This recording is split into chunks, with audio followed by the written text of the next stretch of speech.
سلام بر شما هموطنان گرامی، بینندگان عزیز سیمای آزادی تلویزیون ملی ایران. خیلی خوشوقت و مفتخرم که با یکی دیگه از برنامه‌های پیک شادی در خدمت شما عزیزان هستیم، با این امید و آرزوی همیشگی و شعار همیشگی که مجموع برنامه‌هایی که براتون در نظر گرفتیم بتونه شادی رو به دلها و خنده رو به لب‌های شما عزیزان بیاره. اولین قسمت برنامه مطابق معمول خبر تو خبر هست.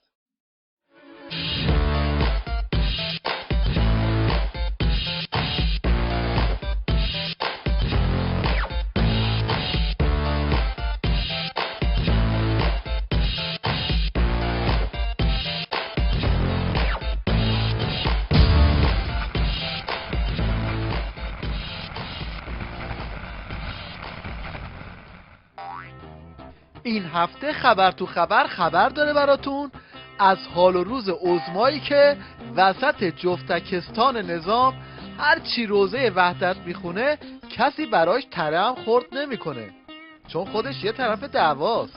با گفتگو کننده غیر منطقی نمیشود انسان بنشینه به اتکاء منطق حرف بزند.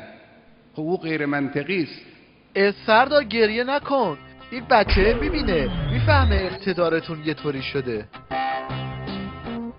عظما هنوز تو پیدا کردن خاک مناسب برای که تو سرش بریزه مونده بود که خبر مرگ شاطری رو هم براش آوردن. شاطری کی بود؟ یه سردار تیمسار پاسداری که از شدت خیرخواهی مسئول سازندگی جاده و بیمارستان و درمانگاه تو لبنان بوده. چندین میلیارد دلار هم برای همین کارهای خیرخواهانه تو دستش میچرخیده. اینکه این پاسدار خیر چرا از لبنان رفته بود تو درگیری‌های سوریه دیگه به خودش مربوطه. فإن حسام خوشنويس كان قد وصل إلى مطار دمشق الدولي في الساعة 10 من صباح يوم أمس. ولی از شدت سوزش نظام معلومه که بد جوری خیر بوده. شهید شاطری یه چیز دیگه ای بود، میبرد ما رو تا لب مرز اسرائیل، میگفت اینها رو من اسپارت کردم، جاده ها رو گشتم. گفتم یک کسی که حالا سالهاست خارج از کشور، تو حال و هوای ساحل مدیترانه‌ای و اینها، خیلی مهمه کی آدمو بکشه. در ایام تقریبی سالگرد شهید عماد، شاطری ما کمتر از عماد نبود. همین بس که نمیشه خیلی از خدمات پنهان او رو گفت، به این سادگی جاش پر نمیشه. این هفته هم لنگ و لگد پرونی تو نظام ادامه داشت. قضیه بدی بود، قضیه نامناسبی بود و عداوتفارای خامنه ای رو کسی به کشکم نگرفت. بنده حقیر هم از دو جهت ناراحت شدم. طیب الله جهتات کن، تقصیرها رو گردن هم نندازن، علنی نباید کرد، اختلافات رو به مردم نباید کشون. سهم استیضاح کنندگان در بداخلاقی‌های یکشنبه تلخ مجلس چقدر است؟ اصل این استیضاحی که در مجلس انجام گرفت غلط بود. به استناد یک اتهام ثابت نشده، مطرح نشده در دادگاه، دو قوه دیگر را متهم کرد. این کار بدی بود، این کار نامناسبی بود، هم خلاف شرع اینجور کارها، هم خلاف قانون، هم خلاف اخلاق. دفاعی هم که رئیس محترم قوه از خودش کرد، اونم یه قدری زیاده روی بود.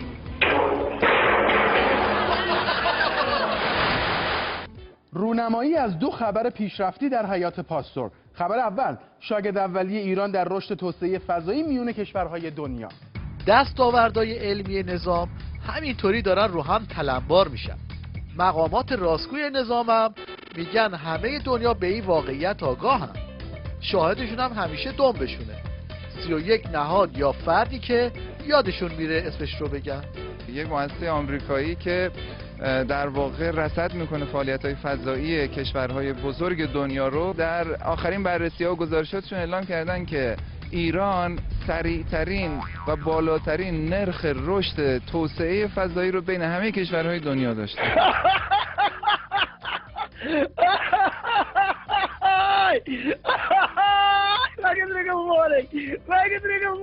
این موفقیت ما رو متخصصان ناسا مورد تایید قرار دادند و اعلام کردند که دلیلی نداره که ما این موفقیت ایرانیان رو در واقع تایید نکنیم. بله، اوج این اقتدار رو میشه در هواپیمای قاهره 313 دید. واقعا اگه دشمنان نظام هواپیمای قاهره 313 رو ببینن و مرعوب نشن دیگه خیلی نامردیه. When it was unveiled this month, foreign experts were skeptical, with some saying it looked like a plastic model. این هواپیما حاصل تلاش شبانه روزی متخصصان نظام در نرم افزار فتوشاپه. مدل های پیشرفته تر یعنی قاهره 413 و 513 و 613 هم تقریبا آماده هستند. فقط منتظرن ورژن جدید فتوشاپ به بازار بیاد تا مراحل پروازشون تکمیل بشه. همین که مراحل طراحی و ساخت قاهره 313 به خدمت متخصصان سازمان صنایع هوایی وزارت دفاع انجام شده. به به به به، رسیده. ببر به شرط چاقون. معدود کشورهای در دنیا که بتوانند جنگنده بسازند.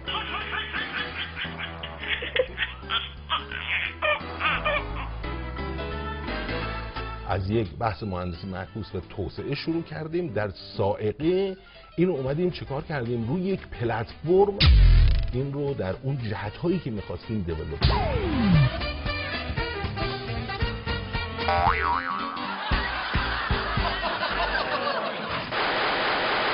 کارشناسا گفتن شاید بهتر باشه به جای وقت گذاشتن روی پروژه هواپیمای ضد رادار، نظام یک کمی روی کارهای ساده تر متمرکز بشه. مثلا ساختن پل. لازم هم نیست برن سراغ چیزایی در حد گلدن گیت سان فرانسیسکو. با پلای کوچیک میتونن شروع کنن که اینطوری نشه. در شهرستان میزنی پل عظیم و جثه‌ای که در حال حاضر مشاهده می‌فرمایید حاصل تلاش 1,256,106 نفرند که در طول مدت 3 سال و 3 ماه و 3 روز و 3 ساعت. جالبترین نکته این پل که الان همکارم نشان میدهد تمام وزن این، توجه فرمایید، تمام وزن این پل عظیم الجثه روی 2 تا بلوک فقط گذاشته شده. جالب توجه اینجاست. بلوک اولی شکسته. نکته جالب توجه که اگر دوربین‌های ما نخ‌های ظریفی که اینجا همکار محترم اگر نشان بدهند، بله هم این نخ‌های ظریف که به طول و عرض 6 کیلومتر در سرتاسر این پل کشیده شده است، یک جوری تهیه شده است که زیر پل به عنوان تور ماهیگیری عمل می‌کند. بله، این هفته نظام یه هجوم سنگین و با مزه به دنیای هنر هم داشت. چرا ما از ابزار انیمیشن که یه مخاطب میلیاردی داره تو دنیا استفاده نکنیم؟ یعنی تا کی ما باید از منبر و از وسیله‌ای که با 50 نفر 500 نفر و 5000 نفر مخاطب داره میخوام استفاده کنیم؟ الان هالیوود داره از ابزار انیمیشن بدون صدا، اما انیمیشنی که مخاطبش کودک بین المللیه داره استفاده میکنه. یعنی بلدن چجوری الگو سازی کنن، قهرمان سازی کنن و به وسیله ابزار هنر. ما خیلی از هنر غافلیم. با این جملات غفلت دودکن حجت الانیمیشن، هجوم هماهنگ بسیج و آخوندها به دنیای هنرهای هفتگانه کلید خورد. همگی با پای چپ اولش رفتن سراغ هالیوود. الان ما تو هالیوود میبینیم که اون چیزی که وجود داره بر اساس نیازی که دارن به کارگردانای مختلف، فیلمنامه نویس، قصه نویس میان سفارش میدن و بر اساس اون سفارش فیلم تولید میشه. یک نشست نقد هالیوودیسم هم راه انداختن. بزبز قندی نظام رو هم وارد بحث کردن. این که تو عمرش یه فیلم رو هم تا آخر ندیده، تو نشست نقد هالیوودیسم با اعتماد به نفس آخوندی اظهار نظرم میکنه.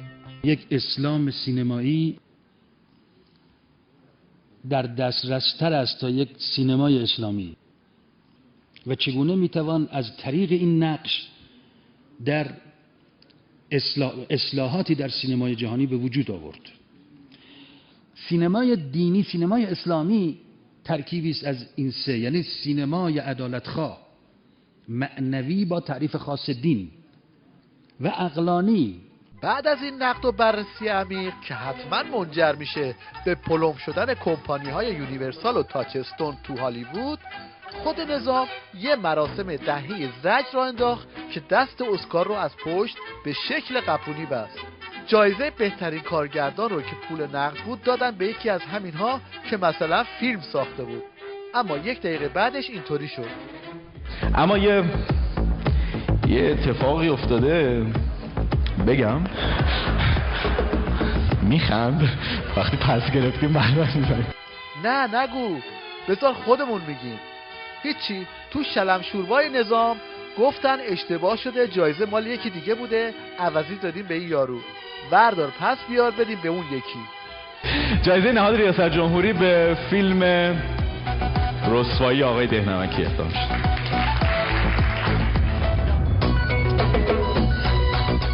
دهنمکی فعال سینمایی که قبلا سینما آتیش میزده یه جست حاتم طایی هم گرفت و پاکت پول رو داد به همون پاچه خار اولیه.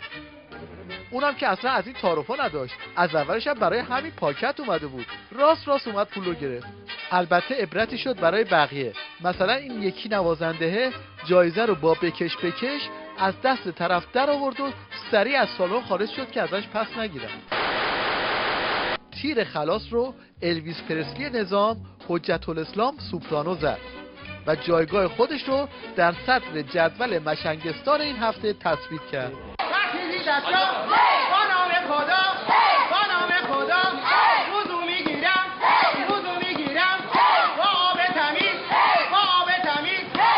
رقیب سرسخت حجت الاسلام سوپرانو یکی از سه رسم لاریجانیه که معتقده اگه مزخرفترین حرفاش رو لای چند تا کلمه خارجی ساندویچ کنه میتونه به خورد طرف مقابل بده. این کار مردم یه واقعیت اجتماعی رو شکل داد، وریفای کرد در واقع. منتها لاجیک اونا این بود، اون مومنتومشون برای تحرک بالا میره. ما مسئولین نباید خروس جنگی باشیم. خداوند به ما رهبری داره دانا، فریخت، این از 1000 تا چای نفت بهتر. نبض ملت با دل رهبر با هم سنکرونایزه. اونایی که باید سیگنال بگیرن و پیام بگیرن، سیگنال بسیار خوبی برای انتخابات بود. نامزدای اول بخش دروغسگی این هفته 2 تا از معاونای لاریجانی هستند که موضوع دعوتشون به تلویزیون صحبت در مورد لنگ و لگدهای متقابل قوای نظامه. خودشون هم کلی در موردش صحبت میکنن ولی تو همون برنامه میزنن زیرشو در حد لالیگا لاف وحدت و انسجام میزنن.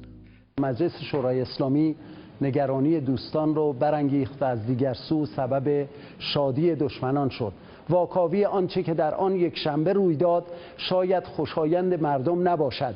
به نظر میرسه کنکاش پیامد آن حادثه تلخ هم که فقط یکی از ترکش‌های اون در شهر مقدس قم مشاهده شد ممکن است تازه کند آزردگی خاطر امت اسلامی رو که از اون هم میگذریم. نه از آن رو که موضوعی مهم و چالش برانگیز نیست، بلکه از آن رو که رهبر معظم انقلاب اسلامی به عنوان سکاندار نظام دستور کار دیگری رو مطالبه می کنند. در نظام جمهوری اسلامی به حمدالله رب العالمین واقعا بنبستی وجود نداره. این تعارف نیست، یعنی ما کاملا امریکا رو با یک وحدت انسجامی مثل زدنی در عراق مهار کردیم. در درون هم این وحدت ملیه که ما رو به یک قدرت تبدیل کرده. اما این دوتا یک رقیب قوی تو بخش دروغسگی هم دارن. آقای دکتر قدیری عبیانه میره یک سخنرانی میکنه تو دانشگاه مکزیک در مورد حقوق اسلام، 380 نفر مسلمان میشن. عجیب نیست؟ 1 روبه دیدی یه نفر مسلمان بشه؟ مسلمانی در 1 روبه، در 15 دقیقه 4 تا احکام اسلام گفت، یارو دستاشو برد بالا گفت یا الله آقا من مسلمان میشم. چیه دین؟ چیه؟ من چپ کردم، ما کپ کردیم، ما موندیم این دین چیه. خب حالا بریم سراغ شیرینکاری جوونی که تقریبا انواع خودروهای رالی داکار رو تو حنجرش داره، تازه یه چیزی هم روش.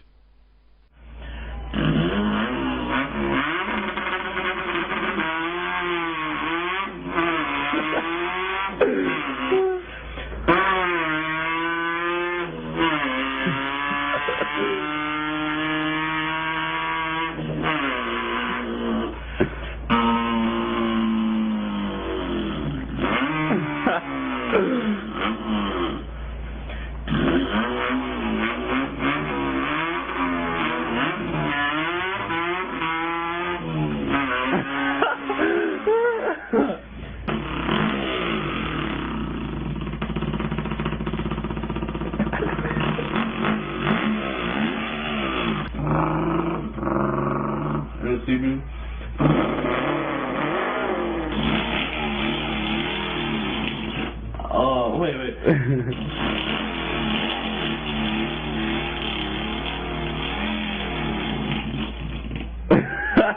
Perfect stall.